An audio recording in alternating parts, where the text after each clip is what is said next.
Hey, what is going on, everybody? It's YunKs. Today, I'll be showing you guys the Zarinaea-D. This is a hack A auto rifle you can pick up as a foundry order from the Gunsmith in the tower.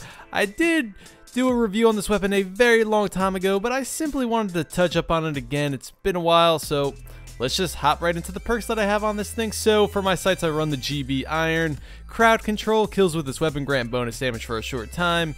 Counterbalance, increased stability. Snapshot, hand loaded, and small bore, increased range and stability, slower reload, reduced mag. So that mag size will be reduced from 40 to 36, which is not so bad. I'll take the small bore for that increased range and stability. Anyway, before we get into it, I do want to mention this is a in-between auto rifle, not the highest rate of fire, not the lowest, not the highest impact, not the lowest. This is very similar to the Monte Carlo and the Zalo Supercell. Anyway, let's take a look at the aesthetics. Alright, looks cool. Let's just get right into the gameplay.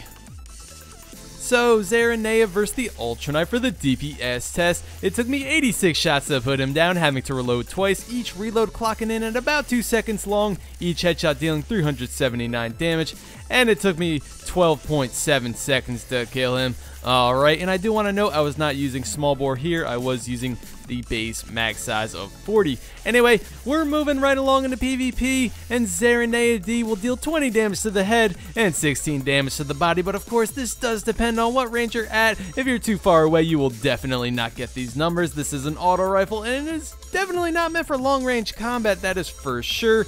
I would say at a medium-ish range, you will start to see a damage drop-off on this weapon. Anyway, it'll take 10 to 11 shots to put somebody down if all your shots are headshots, depending on your enemy's armor, or it'll take 13 shots to put somebody down if all your shots are body shots. What is the time to kill on Zarinaea? Well, let's say it takes 10 shots to put your enemy down and you land all your shots to the head. It'll take 0.9 seconds to kill your enemy. Now, if it does take 11 shots, it'll take 1 second. So I guess that's not too bad.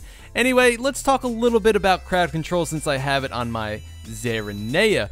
Crowd control will only last 3 seconds long after you get a kill. It is not stackable, unfortunately, but in this 3 seconds, if you do happen to shoot an enemy at the right range, you will deal 23 damage to the head and 18 damage to the body, reducing your headshots from 10 to 11 to a solid 9 in order to kill your enemy, and also reducing your body shots from 13 to 12 in order to kill your enemy. Of course, this is all while you're in crowd control. It doesn't last very long at all, but if you do happen to shoot an enemy while in it, it can make quite a bit of a difference. Anyway, how did Zarinaea-D perform in the Crucible?